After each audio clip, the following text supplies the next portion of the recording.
My second report are taxation during the commonwealth period. Our objectives are: first is we will know what happened during the commonwealth period. Second, what are the major changes in the new tax system? Third, also we will discuss who introduced tax structure remain and equitable the earlier system.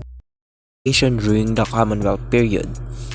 New measures and legislation were introduced to make taxation system appear more equitable during the commonwealth. Income tax rate were increased in 1936, adding the surtax rate on individual net income in excess of 10,000 pesos. Noong Commonwealth period, ang income tax rate ay tumaas. Pag sinabi natin surtax rate, ito ay ang pagdadagdag sa isang individual na kumikita ng mahigit 10,000 pesos.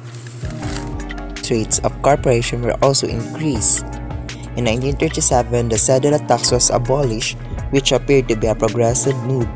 But in 1940, a resident tax was imposed on every citizen aged 18 years old and on every corporation.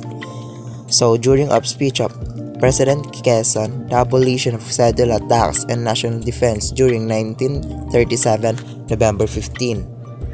And also, some of corporation were also increased their income tax. And in 1937, the cedula ay inalis sa tila isang progresibong hakbang. But in 1940, a resident tax was imposed on o pinapakilala sa lahat sa edad ng 18 years old. In 1920, the Commonwealth government drafted the National Internal Revenue Code, introducing major changes in the new tax system as follows. First is, the normal tax of 3% and the surtax on income was replaced by a single tax sa progressive rate. Pag sinabing progressive rate, ito ay mataas na porsyento ng tax. Second, personal exemption were reduced. Pag ikaw ay may sariling business, magkakaroon ka ng track and claim and all kind of deduction and magkakaroon ka ng medical insurance, donate, the charity, and a book keeps.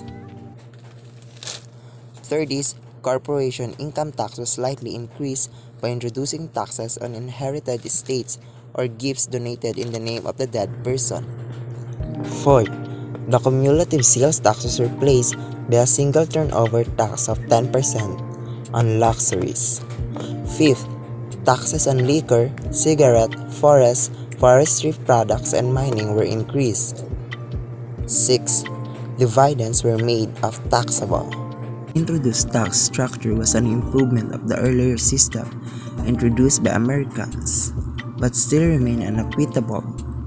The lower class still felt the bulk of burden of taxation, while the upper class, the landed elite, or the people in political positions were able to maneuver the situation that would benefit them more.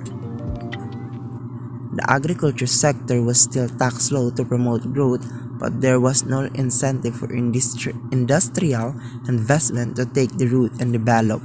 Finally, a common character of taxation during the American occupation in the Philippines was not used to diversify the economy or direct economies development, as some sectors still carried the disproportionate share of the tax burden. As World War II reached the Philippine shore, economic activity was to put to stop the Philippines bow to a new set of administrators.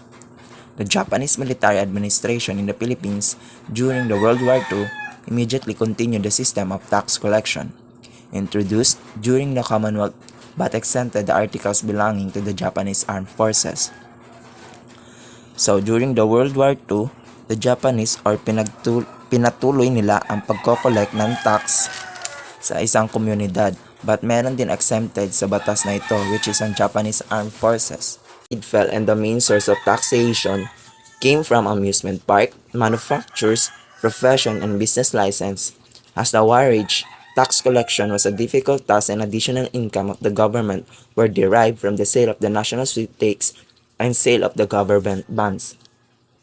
So, dahil ang main source ng taxes ay ang mga amusement park and manufacturers and also some business licenses. So, nung nagsimula ang digmaan, isa sa pinakamahirap na trabaho ay ang pagkokolek ng tax dahil sa nangyayaring digmaan. The expenditure of the Japanese military government grew greatly and they issued military notes in order to cover the cost of the war. So, ang mga nagastos ng Japanese military government ay masyadong mataas and also they issue military notes para pagtakpan ang mga nagastos nila sa nangyayaring digmaan. Hanggang doon na lang po. Maraming salamat sa pakikinig.